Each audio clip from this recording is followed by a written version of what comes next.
Bismillahirrahmanirrahim. Assalamualaikum warahmatullahi wabarakatuh. Selamat datang di Didi TV, sebuah kanal pribadi yang mengajak kita semua memahami tentang diri kita sebagai makhluk ciptaan Tuhan yang paling sempurna. Secara keseluruhan, kanal ini memuat bahasan ringan tentang keterkaitan antara bahasa, literasi, karakter, kebudayaan, dan peradaban.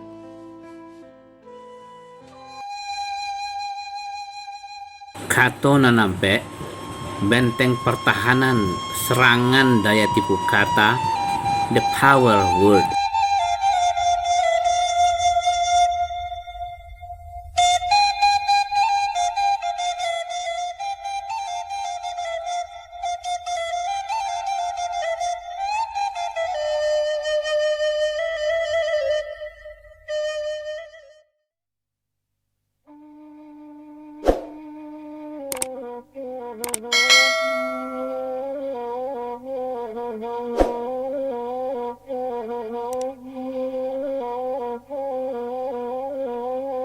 Saudara, beberapa edisi sebelumnya kita telah membahas tentang Kato Nanampe sebagai puncak literasi Minangkabau.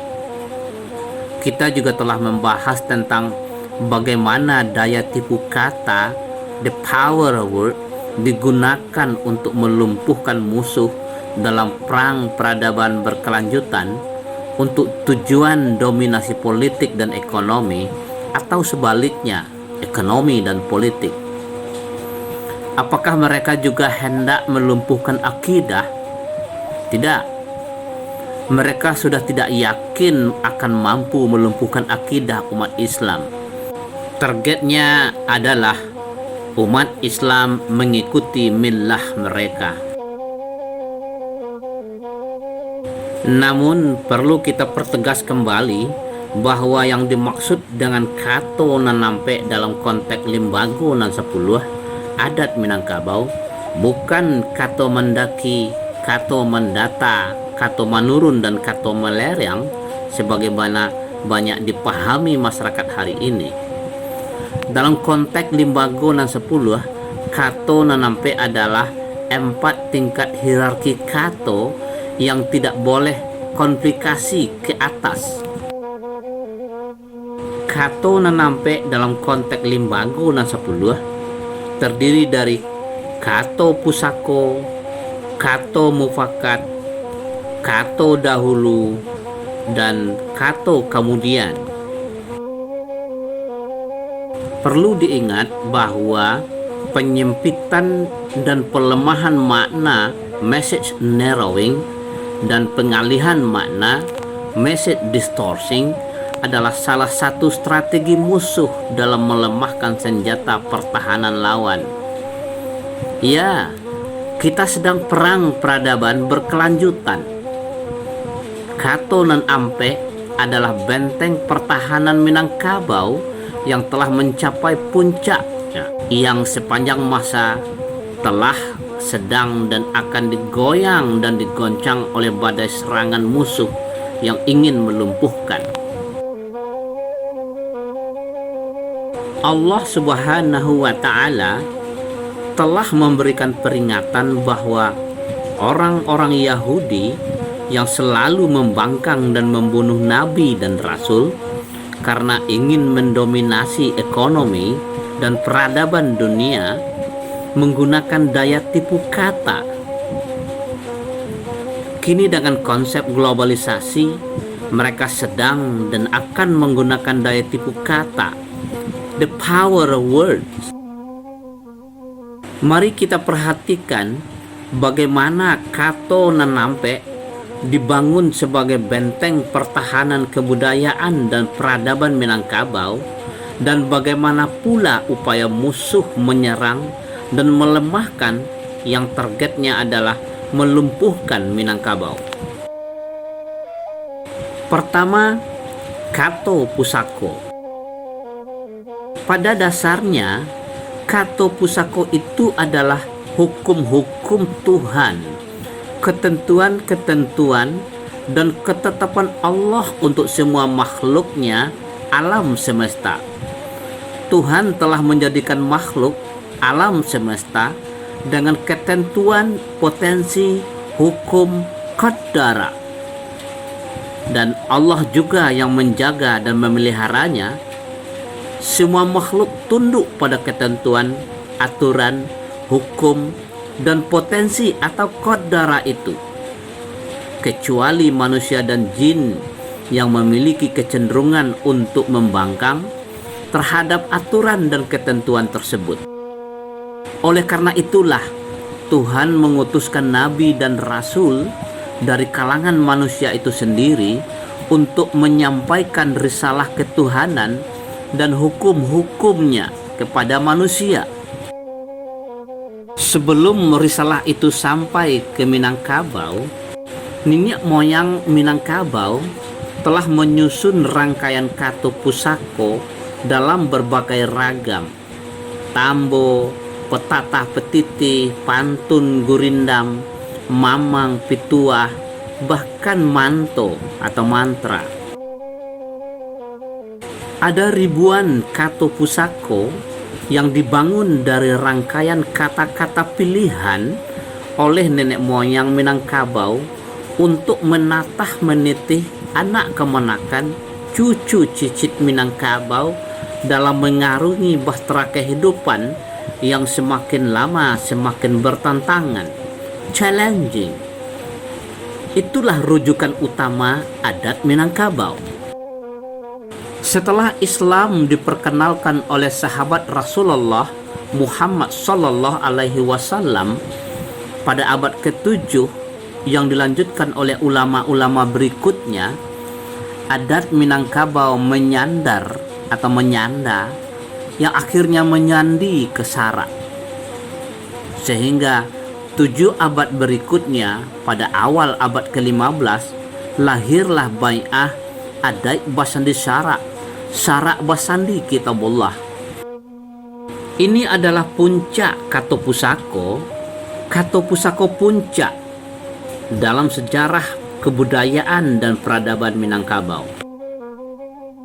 Sejak masa itulah alim ulama yang sekaligus nenek mama dan cadiak pandai Minangkabau bertebaran ke seluruh pelosok Nusantara menyiarkan kata pusako ini, adat Basandi Sarak, Sarak Basandi Kitabullah. Kata pusako ini tidak hanya sekadar amanah yang wajib diwariskan, tapi sumpah yang tidak bisa dilanggar.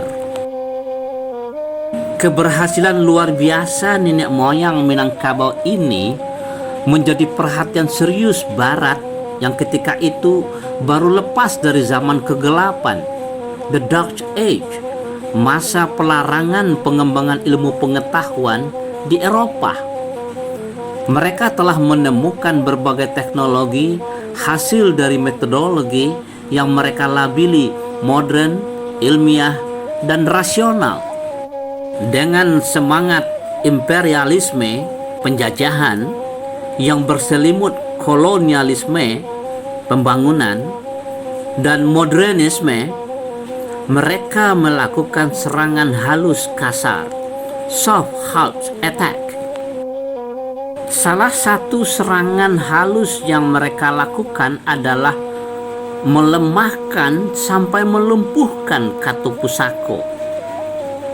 Sekurang-kurangnya ada 4 langkah strategis yang telah dan sedang mereka lakukan.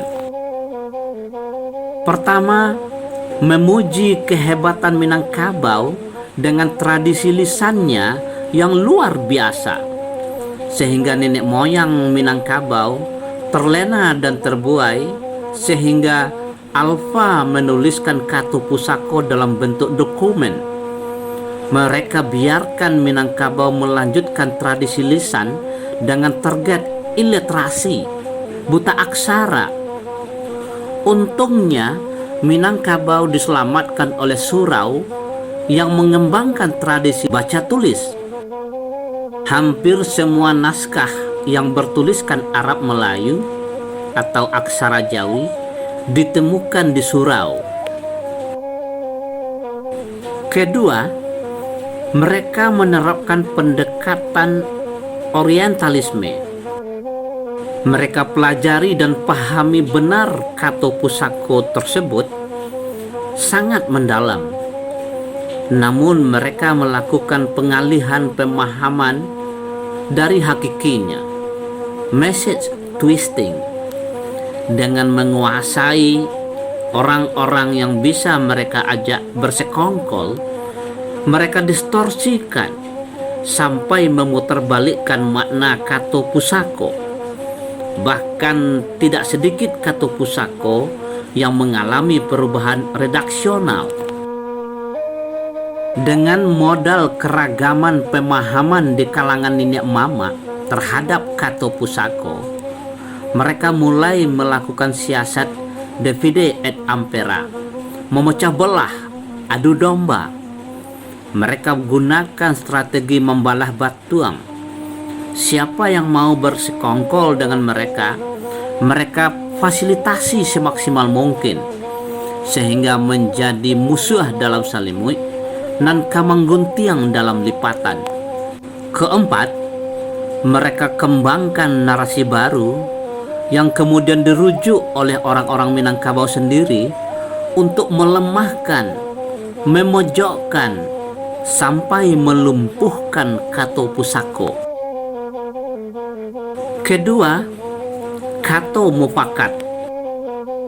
Pada dasarnya, Kato Mufakat adalah hasil dari sebuah proses musyawarah yang sangat sempurna, hierarkis, bajanjang naik, batanggo turun, tidak meloncat langsung ke puncak. Semua keputusan yang akan ditetapkan sebagai Kato Mufakat oleh 3 tungku sejarangan, nenek mama, alim ulama, dan cadiak pandai, telah melalui pematangan pada tingkat-tingkat paling bawah rumah tangga yang dipimpin oleh seorang bapak yang diayomi oleh mama rumah atau tungganai. Hasil musyawarah inilah yang dibawa dan sebagai rujukan musyawarah pada tingkat yang lebih tinggi, seperti parui, kaum, suku, sampai ke tingkat nagari.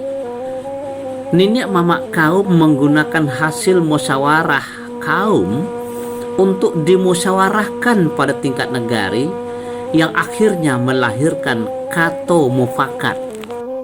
Yang lebih penting lagi adalah bahwa semua Kato Mufakat tidak boleh dan tidak pernah konflikasi dengan Kato Pusako, rujukan utama semua Kato. Karena Kato Mufakat dilahirkan oleh orang-orang yang memiliki kapasitas, otoritas, integritas, dan loyalitas teruji, nenek mama, alim ulama, dan cadiak pandai, maka diyakini bahwa Kato Mufakat adalah sebuah keputusan terbaik untuk masyarakat, bukan kalangan atau kelompok tertentu.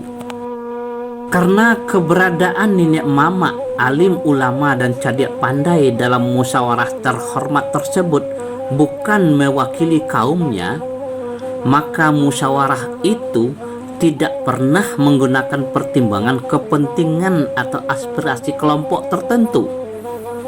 Kato Mufakat dibuat atas pertimbangan alua je patui je mungkin merujuk ke syarak sandi adat yang telah menjadi Kato Pusako. Kato Mufakat inilah yang menjadi acuan praktis dalam penerapan dan pengamalan Kato Pusako. Undang-undang, peraturan pemerintah pengganti undang-undang, peraturan dan keputusan pemerintah, peraturan dan keputusan presiden, peraturan dan keputusan menteri, peraturan daerah, peraturan dan keputusan gubernur, bupati, wali kota, sampai keputusan wali nagari adalah Kato Mufakat yang tidak boleh konflik dengan Kato Pusako. Saudara, karena begitu sempurnanya konsep musyawarah untuk melahirkan Kato Mufakat, Musuh perang peradaban Minangkabau membangun dan menggunakan amunisi baru, daya tipu kata baru yang sangat dahsyat dan melumpuhkan demokrasi. Mereka gunakan kata demokrasi yang bermakna seolah-olah sama dengan musyawarah, kedaulatan di tangan rakyat. Ketiga adalah kato dahulu.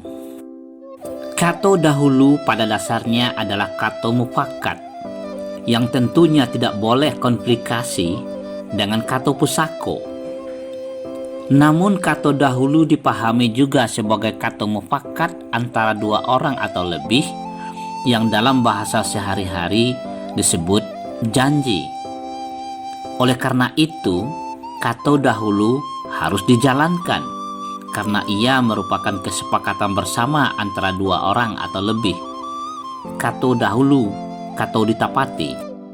Namun pemahaman ini didistorsi dengan pemahaman bahwa kato dahulu itu seolah-olah tidak tunduk kepada kato mufakat yang sepenuhnya tidak bertentangan dengan kato pusako. Ada kesan yang kemudian berubah menjadi pemahaman yang dipaksakan bahwa kato dahulu itu berdiri sendiri tanpa terikat dengan kato mufakat dan kato pusako. Artinya, apapun bentuk janji harus ditepati, kalaupun janji itu bertentangan dengan kato mufakat dan kato pusako. Padahal, kalau dua orang atau lebih telah sepakat dan bahkan bersumpah untuk membuat kato dahulu yang ternyata dan nyata-nyata bertentangan dengan kato mufakat dan kato pusako, maka wajib hukumnya untuk tidak ditepati. Oleh karena itu, nenek moyang Minangkabau menatah dan menitih dengan kato pusako, titian biasa lapua, janji biasa mungkia. Artinya, kita ditatah untuk sangat hati-hati mempertimbangkan kato mufakat dan kato pusako sebelum membuat kato dahulu, janji dan sumpah.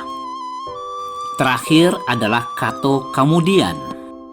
Kato kemudian bukan kato bacari, apalagi kato bacari-cari.